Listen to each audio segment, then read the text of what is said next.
नाचलोंडी शाळेचे उमाकांत घोटे सर यांना गुणवंत शिक्षक पुरस्कार। पेठ तालुक्यातील नाचलोंडी येथील जिल्हा परिषद प्राथमिक शाळेतील पदवीधर शिक्षक उमाकांत घोटे यांना जिल्हा परिषदेचा गुणवंत शिक्षक पुरस्कार जाहीर झालाय। विद्यार्थ्यांचे सर्वांगीण घडविणारे, नवनवीन शैक्षणिक उपक्रम राबविणारे आणि ग्रामीण आदिवासी भागातील शिक्षणाला दिशा देणारे शिक्षक म्हणून त्यांची निवड झाली आहे। पुरस्काराबद्दलची भावना व्यक्त करताना घोटे सर म्हणाले की हा सन्मान माझ्या शाळेतील विद्यार्थ्यांना, पालकांना आणि ग्रामस्थांना अर्पण करतो, कारण त्यांच्या सहकार्याशिवाय हे कार्य शक्य झाले नसते। माझ्यासाठी हा पुरस्कार केवळ गौरव नाही, तर पुढे आणखी जोमाने काम करण्याची प्रेरणा आहे।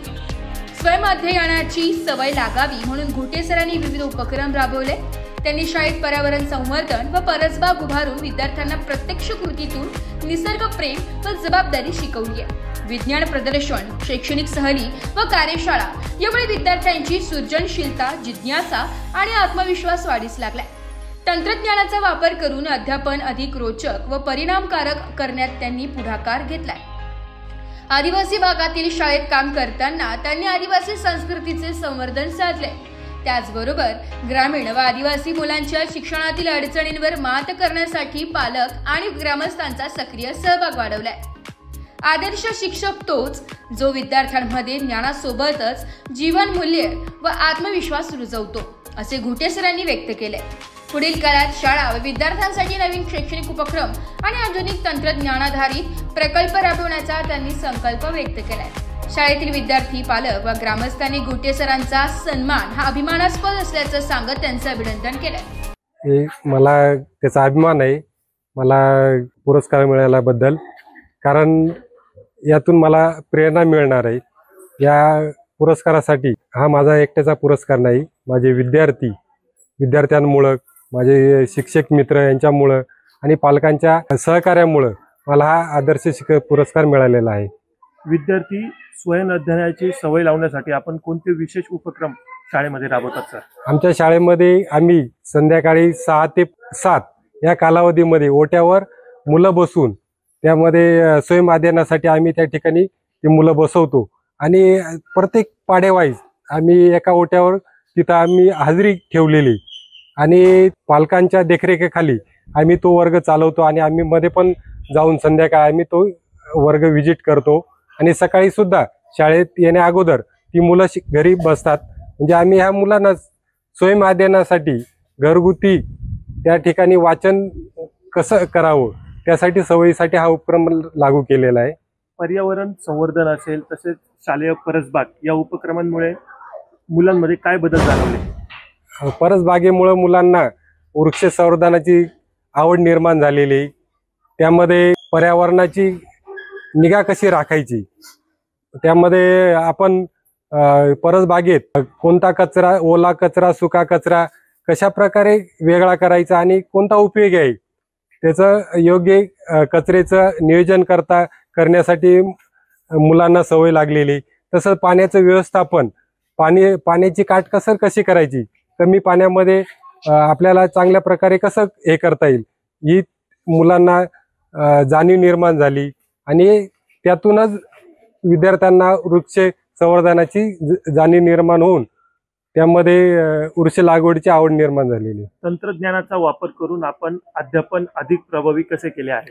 आमच्या शाळेमध्ये बालभारतीद्वारे व्हर्च्युअल क्लासरूम चालू आहे आणि त्या याच्यानुसार नियोजित आम्हाला आमच्या शाळेमध्ये एक नियोजनानुसार पाठ चालूच आहेत आणि दुसरे पण आमच्या याच्यामध्ये तंत्रज्ञानाचा वापर करून आम्ही स्मार्ट टीव्ही द्वारे त्या ठिकाणी सिलेबस आम्ही लोड केलेला आहे आणि वेगवेगळ्या प्रकारचे उदाहरणे दाखले देऊन आम्ही त्या ठिकाणी प्रत्येक घटक हा व्यवस्थित प्रभावी विद्यार्थ्यांना पटवून देतो। तसंच विज्ञान विषय 3D ॲनिमेशन वगैरे आपल्याला म्हणजे दाखवता येतो, त्याद्वारे विद्यार्थ्यांना व्यवस्थित तो घटक समजून सांगता येतो। ग्रामीण व आदिवासी मुलांच्या शिक्षणात कोणत्या अडचणी व आव्हाने येतात व त्यांचा आपण कसा सामना करतात? आमच्या ग्रामीण भागामध्ये सर्व हा भाग आदिवासीच भाग आहे। आमच्या शाळेमध्ये जवळजवळ 5-6 किलोमीटर दूरवर मुलं शाळेतून येतात, त्यामध्ये मुलांना वाहनाची सोय नाही, वाहतुकीची साधनं नाहीत, मुलं पायी येतात। तरी ते नियमित येतात. ही मुलं पालकांचे जे आहे आर्थिक संकट आहेत, मुलं आर्थिक परिस्थिती बिकटची असल्यामुळं ती मुलं ही मुलांच्या शिक्षण पूर्ण करण्यासाठी ती रोजगारासाठी बाहेर जातात आणि आपली जी स्वतःची मुलं ही घरीच ठेवून जातात. त्यामुळे ती मुलं नियमित येतात आणि शिक्षणासाठी पालकांचं योगदान चांगलं आहे.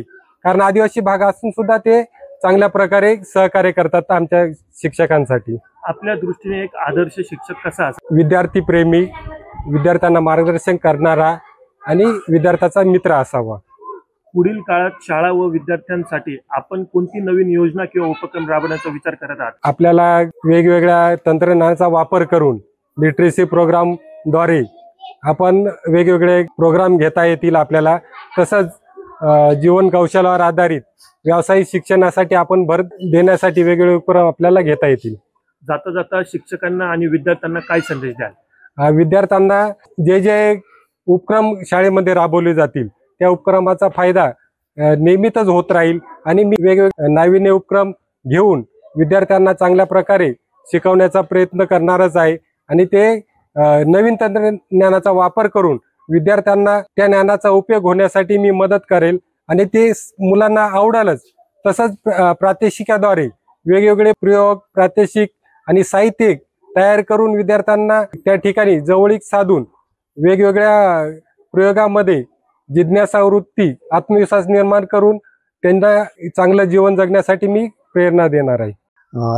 याकडे खरोखरच एक अतिशय आनंदाची बातमी. ज्यावेळेस पुरस्कार जाहीर झाला त्यावेळेस खरोखरच आमच्या शाळेतील सर्व सहकाऱ्यांना त्यांनी आजपर्यंत केलेलं जे काही काम होतं त्या कामाचं यश मिळालं असं आम्ही म्हणतो. कारण की या आदिवासी दैनंदिन भागामध्ये ज्या मुलांना कुठल्याही प्रकारचं शैक्षणिक साहित्य किंवा कुठल्याही प्रकारच्या सोयी सुविधा नसताना सुद्धा दरवर्षी जे भरणारं जे काही विज्ञान प्रदर्शन होतं त्या विज्ञान प्रदर्शनामध्ये सरांची कामगिरी खरोखरच अतिशय व्याख्यानाजोगी होती.